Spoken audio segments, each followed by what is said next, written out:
কাজ করে আর আমার শিক্ষকরা স্কুলে ছাত্রদেরকে শিক্ষা দেয়। আমাদের এই সকল শিক্ষকরা বলেন তো, কারো ছাত্র ম্যাজিস্ট্রেট পর্যন্ত হয়েছে, ডিসি হয়েছে, বড় বড় অফিসার হয়েছে।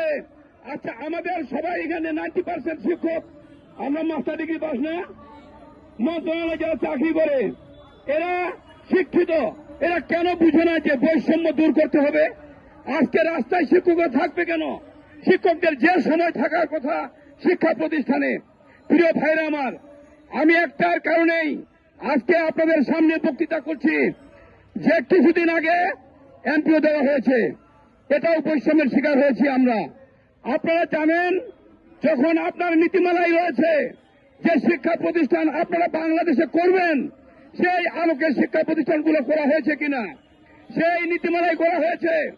আজকে এই নীতিমালার মধ্যে আপনার নিয়ম আছে 3 বছরের মধ্যে সকল শিক্ষা প্রতিষ্ঠান আপনারা দেখে বেতন দিবেন, কিন্তু আজকে 3 বছর তো দূরের কথা, আজকে একটা শিক্ষা প্রতিষ্ঠানের বয়স আজকে 30 পার হয়ে গেছে। এটা কেমন দেশ? এই দেশকে আপনারা স্বাধীন করলেন আরেকবার, আপনারা বলছেন যে আমরা স্বাধীন করলাম। আপনারা যদি এই দেশটাকে সত্যিকারী স্বাধীন করে থাকেন, তবে আপনাদের উচিত হবে শিক্ষকদের উপস্থিতি, এই শিক্ষকদের উপস্থিত থেকে আপনারা এখানে উপস্থিত থেকে বলবেন, আপনারা মন্ত্রণালয় থেকে আসবেন, আপনাদের নেতারা আসবেন, আসে বলবেন যে যদি আপনারা আরেকবার স্বাধীন করে থাকেন তাহলে অবশ্যই এই দেশের সরকার, শেখ হাসিনা সরকার দেশ অবশ্যই খারাপভাবে চালাচ্ছিল, আপনারা ভালোভাবে চালাবেন, এটাই তো কথা। যদি আপনারা ভালোভাবে চালান তাহলে আমরা সবাই বৈষম্যের শিকার হয়েছি, আমরা সবাই বৈষম্যের শিকার হয়েছি। আজকে আমাদেরকে ভালো রাস্তায় নিয়ে যান, আমাদের এমপিও দিয়ে আমাদের এই বৈষম্যটা দূর করেন। শুধু আমরাই নই, সারা বাংলাদেশে আপনারাও বৈষম্যের শিকার হয়েছেন। যে ছাত্ররা আন্দোলন করেছে তারাও বৈষম্যের শিকার হয়েছে। তারা একটা কোটা নিয়ে আন্দোলন করেছে, এই কোটাটা যদি আপনাদের কাছে যৌক্তিক লাগে তাহলে কেন আমাদের আজকে নন পিরিয়ড ব্যাপারটা যৌক্তিক লাগবে না বলেন? এটাও একটা যৌক্তিক দাবি। এই যৌক্তিক দাবিটাকে আপনাদের আসে এখানে আমি পরিষ্কার ভাষায় বলবো, আমার হাসনাত ভাই আপনি যেখানে থাকেন, আমার সার্জিস ভাই আপনি যেখানে থাকেন, আপনারা সমন্বয়ক সেজেছিলেন, সমন্বয়ক সেজে এই দেশকে স্বাধীন করেছেন।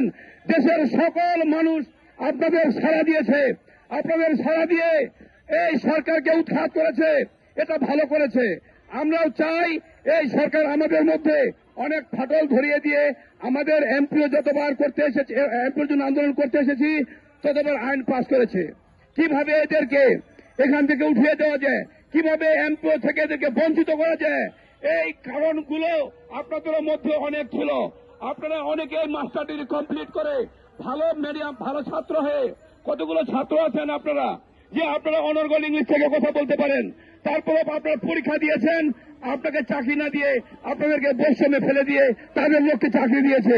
আজকে আমাদের এই যে অবস্থা, আমাদেরও তাই আপনাদের সাথে, আমরা আপনাদের সাথে একত্রতা ঘোষণা করছি। আপনারা আমাদের কাছে এখানে আসবেন, আসে আমাদের দাবি দেওয়া সম্পর্কে অনেক দিন থেকে আন্দোলন করছি। আমার মনে হয় শুধু বাংলাদেশ জানে না, এটা ইন্টারন্যাশনাল আন্তর্জাতিক সারা বিশ্ব জানে। আমার মনে হয় যে এই শিক্ষকরা আমরা সবাই বৈষম্যের শিকার।